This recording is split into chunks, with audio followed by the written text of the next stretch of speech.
വയനാട് സർക്കാർ ടൗൺഷിപ്പിൽ 7 കുടുംബങ്ങൾക്ക് താക്കോൽ കൈമാറി. സർക്കാർ ടൗൺഷിപ്പിൽ ഇതാദ്യമായാണ് കുടുംബങ്ങൾക്ക് താക്കോൽ കൈമാറുന്നത്. 178-ൽ 7 കുടുംബങ്ങൾക്കാണ് ആദ്യഘട്ടത്തിൽ താക്കോൽ നൽകിയത്. എന്നാൽ 178 കുടുംബങ്ങളും ഒന്നിച്ചു മാത്രമേ താമസം തുടങ്ങൂ എന്നാണ് ദുരന്തബാധിതർ പറയുന്നത്. ഫൈസൽ നെടുമ്പാല വിവരങ്ങൾ നൽകും. ഫൈസൽ, ഇന്നലെ ലീഗ് നിർമ്മിച്ചു നൽകിയ വീടുകളിൽ ഗൃഹപ്രവേശന ചടങ്ങുകൾ ഉൾപ്പെടെ ഉണ്ടായിരുന്നു. അതിന് പിന്നാലെയാണോ ഇപ്പോൾ ഇങ്ങനെയൊരു നീക്കം?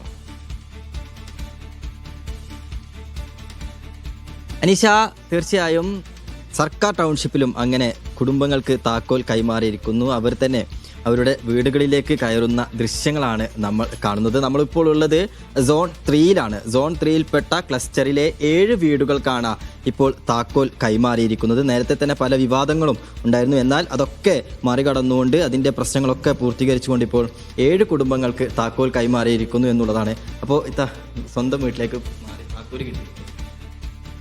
ഒരുപാട് സന്തോഷമുണ്ട്. പിന്നെ നമ്മളെ ഒപ്പമുള്ള ആൾക്കാരും പോയ കുറേ ആൾക്കാരുണ്ടല്ലോ, അവരും കൂടെ ഉണ്ടെങ്കിൽ ഒരുപാട് സന്തോഷമായിരുന്നു. ആ ഒരു വിഷമമുണ്ട്. ഈ 178 കുടുംബങ്ങൾ ഒരുമിച്ച് മാറിയാൽ മതി എന്നാണ് നിങ്ങൾ തീരുമാനം? അതെ, ഞങ്ങൾ 178 കുടുംബങ്ങൾ ഒന്നിച്ചേ വരുള്ളൂ. ഞങ്ങൾക്ക് ഏറ്റവും കൂടുതൽ നന്ദി പറയാനുള്ളത് ഈ കേരള സമൂഹത്തിനോടാണ്.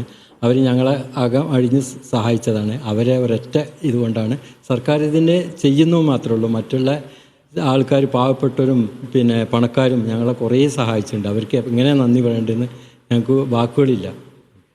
അനീഷ, അപ്പോൾ അങ്ങനെ 7 കുടുംബങ്ങൾ കൂടി അവരുടെ സ്വന്തം വീട്ടിലേക്ക് മാറുകയാണ്. നേരത്തെയൊക്കെ നമ്മൾ സൂചിപ്പിച്ചതുപോലെ തന്നെ മുണ്ടക്കൈ ചൂരൽമല ദുരന്തത്തിൽപ്പെട്ട ആളുകളുണ്ട്. അവരൊക്കെ അവരുടെ സ്വന്തമായിട്ടുള്ള വീടുകളിലേക്ക് മാറുന്നു എന്നുള്ളത് തന്നെയാണ് ഏറ്റവും പ്രധാനമായി എടുത്തു പറയേണ്ട ഒരു കാര്യം. നേരത്തെ ഈ ചോർച്ചയുമായി ബന്ധപ്പെട്ടുകൊണ്ടുള്ള ടെസ്റ്റുകളൊക്കെ തന്നെ പൂർത്തിയാക്കുമെന്ന് പറഞ്ഞ് ഇന്ന് ഈ കുടുംബങ്ങളെ തന്നെ ഉൾപ്പെടുത്തിക്കൊണ്ട് ഊരാളുകളും കിഫ്കോണും അതുപോലെ കുടുംബങ്ങളും അവർ തന്നെ നേരിട്ട് വന്നിട്ടുള്ള ഒരു പരിശോധനയൊക്കെ തന്നെ പൂർത്തിയാക്കി. ഇനി ഏതെങ്കിലും തരത്തിൽ അപാകതയുണ്ടെങ്കിൽ കുടുംബങ്ങൾക്ക് തന്നെ അത് കൃത്യമായി അവരോട് പറയാൻ കഴിയും. ആ പറയുന്നത് അവരത് നോട്ട് ചെയ്തുകൊണ്ട് കൃത്യമായി ആ പ്രശ്നങ്ങൾ കൂടി പരിഹരിച്ചുകൊണ്ട് ബാക്കിയുള്ള കുടുംബങ്ങൾ കൂടി അത് കൈമാറുമെന്നുള്ളതാണ് അറിയിച്ചിരിക്കുന്നത്.